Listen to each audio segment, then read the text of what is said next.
নৌকায় বসে আছে আমাদের জাল চুরি করার জন্য।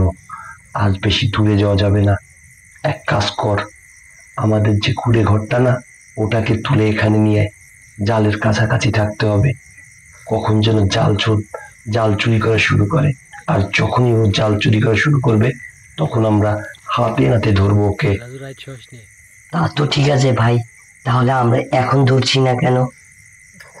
আরে পাগল, এখন যদি আমরা ধরতে যাই, ও তো বসে আছে, বলবে আমরা চুরি করতে আসি নাই।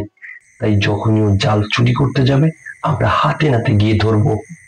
ভাই, আমার তো ভয় করছে, কেননা সবাই তো একটু দূরে, আমরা দুই ভাই এখানে আছি, যদি ভয় ভূত কিছু হয়। আরে না পাগল, চুপ থাক। ভয় ভূত বলতে কিছু নেই। আজ এখানেই থাকতে হবে, না হলে কিন্তু আমাদের মাছ সহ জাল সবই চলে যাবে।